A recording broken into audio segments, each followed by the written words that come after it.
first video with my new hair. I don't know, what do you think about this new hair color?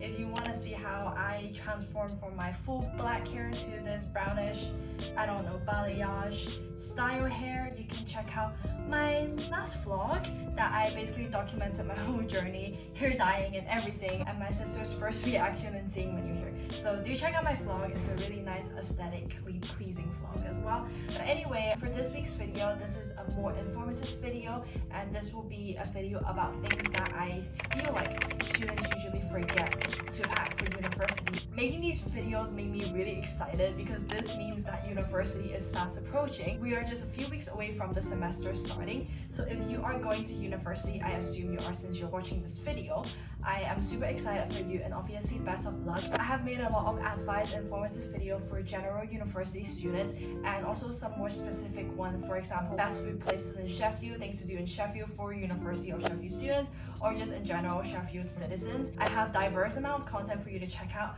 but anyway, enough for my self-plug. Without further ado, let's get on with things that you forget to pack for university. So the first thing is clothes hanger. Normally in university dorms, they don't really have clothes hanger for you. They have a wardrobe and a rack, and you need to like bring hangers by yourself. For me, I have a habit that I like to unpack right after I get to a place just for me to settle in, and it'll be a hassle for me to try and find hangers in the city that I'm brand new to. I just want to get everything sorted out of my luggage, so it'll be really handy if you bring probably like 20 to 30 hangers. It depends how many clothes you have, because for me, I have tons of clothes, so I bring quite a lot of hangers. The hangers is really handy. It's something that you want to use like straight up when you arrive to your accommodation, so I feel like that is a great shout to bring some hangers. And obviously if you don't have enough, it's not the end of the world because hangers is very accessible. You can buy it anywhere in the world. I just feel like it might be a hassle if you don't have any hanger and you need to buy some immediately to find a place, but then once you settle in, you can obviously go to IKEA or like supermarkets such as Sainsbury. They probably sell hangers there. Second is a really weird one. It's a really niche one. I feel like nail clippers. It is such a weird one, but for me, I hate long nails. I feel like it's so disgusting, so dirty, and it's just something that I like to keep with me, and it's quite personal. Like I don't want to borrow nail clippers from my friends because of hygiene problems, and also like it's something that I just always forget to bring since you don't use it every single day, right? But what if like on the day you move into your accommodation, you want to clip your nails? It is just something really small and really compact. I don't see a problem for you to bring it from home to uni. I only don't advise you to bring big items from home to uni because that's really space consuming, and also you need to keep an eye on the weight of baggage you're allowed to bring on the plane, because obviously every single passenger has only a limit of how much you can bring onto the plane, so do check that before you pack. Another tip, but I think nail clipper is something that you can just bring, and obviously don't put it in your carry-on because you can't bring nail clippers on, I don't think, because it's sharp objects. I'm not sure though, but I just to be safe, I normally put it in my big luggage. Okay, next, I've received several questions on Instagram about bed sheets and if they should bring a set of bed sheet, if university provides bed sheet, etc. I advise you bring one set of bed sheet and buy another set when you're in your university country, because university accommodation, they don't come with bed sheet, and even if they do, you don't want to use the bed sheet that they came with because you don't know how clean they are, you don't know how many people have slept and used them. You just want to use your own bed sheet, and I think it's a good idea to just change your bed sheet when you arrive to your accommodation for you to settle in, and makes it feel so much more homier and feels nicer and feels like home. So yeah, bring a pair of sheets that you like with you. I advise you to buy a new set so like you can interchange your bed sheet like once a week, and you don't have to wait for that one sheet to dry to put it on. You can immediately put another sheet on, if you get what I mean. And then fourth is I advise you to bring some sort of fancy dress. Fancy dress both in formal dress and also in like Halloween costumey fancy dress. Formal dress as in like some university, I think mainly like Durham, Oxford, those really formal university, you will have some formal gathering once in a while. For my university, I never had one. I know some of my courses like medicine, dentistry, they have like formal gathering and dinner. My department haven't hosted one yet. I was supposed to have a formal gathering thing for the sociological department, but because of COVID-19 it didn't happen. It's just really handy to have a dress with you that you could look good with, or like a set of suit for guys. It is also something that you need to take time to find like a proper formal dress that you actually like. It's not like something you can buy from, I don't know, Primark or something. So it's good to just bring it with you if you have. If you don't, obviously you can just go shop around in your university area. And on the second sort of fancy dress, which is like a British term, is for like Halloween costume play. If you have like a set, just bring it with you, because there's a lot of dress up parties, especially if you're gonna be a part of some sports club. They have gatherings every week. We always have a theme to dress up as some characters from movies, or like specific colors. For example, some themes I've had is like Shrek. You have to dress up from a character that you're assigned from Shrek.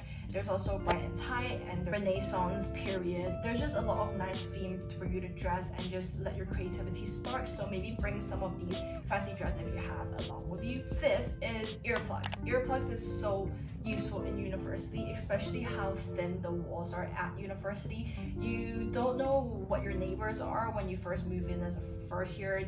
They might be playing piano at like 1 in the morning. They might be a really loud music person, you know, and I feel like earplugs just works wonder for me. I can have my own peace of mind and they can do whatever they want in their room without disturbing me. So it's a win-win for both parties. So, and earplugs are so small, just bring it on the plane with you, because you might need to use it on the plane anyway. Like what if you have a baby with you literally in the same plane? You never know. So earplugs is a good shout. Next are slippers.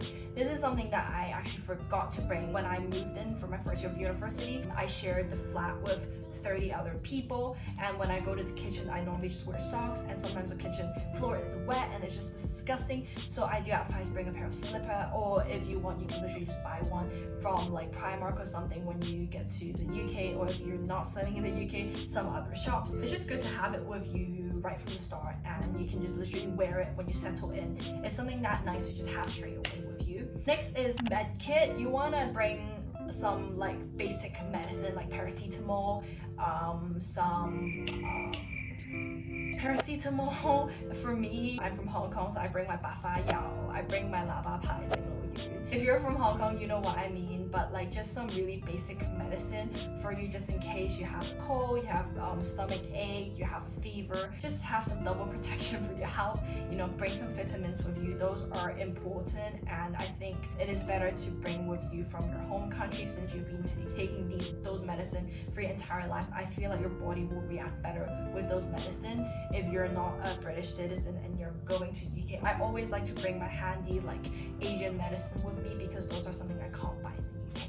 The penultimate one is just anything that you can't buy around your university area. So for me, I brought my own mug, because I know that mug is really special. It's just not something you can buy from like a local store. And maybe your favorite perfume, the scent, and it's something that is just very hard to find. Bring it along with you, because although university has a lot of things available for you to buy, like you don't need to buy generic things like a desk lamp. I don't think you need to bring along with you, because those are really big. I'm pretty sure they sell desk lamps somewhere. But if it's really personal to you, like your favorite water bottle that you use since like primary school, then bring it along with you, because I can't guarantee that you can get it at your university area, right?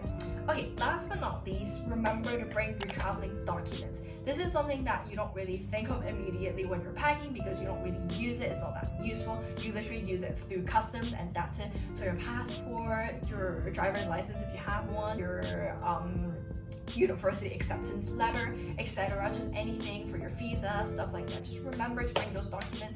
Like check what documents you need to bring with the university, because those are probably the most important things, literally more important than anything on my list.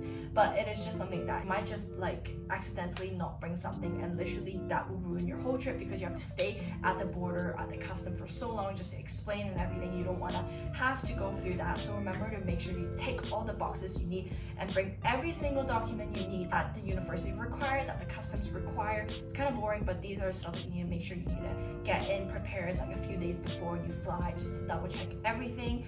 And obviously right now it is coronavirus as well. I advise you to go to the UK government website to see what their traveling restriction is from your home country if you are an international traveling into the UK.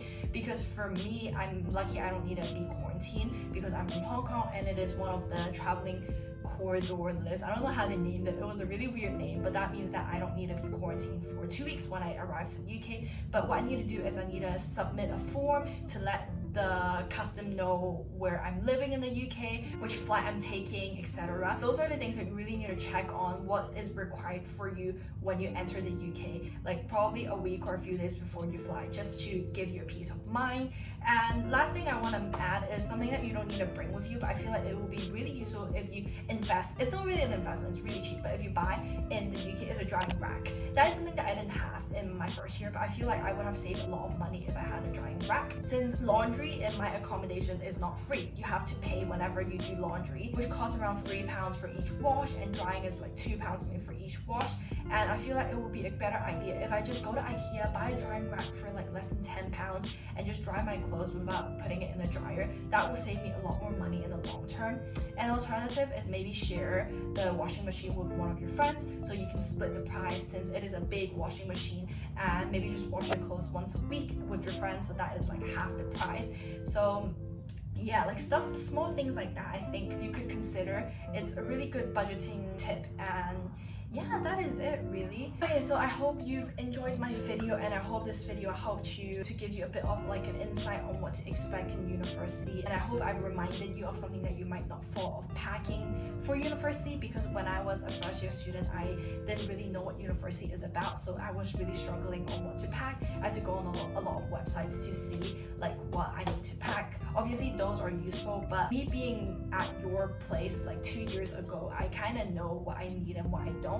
So this is basically a short condensed list on some like most important things that I normally will forget to pack. Obviously clothes, those things I don't need to mention because those are the ultimate things I need to pack. Shoes, clothes, etc. I don't want to mention that. Anyway, once again, best of luck at university, and I'm so excited for you to start this new chapter of your life. I'll see you soon. Bye.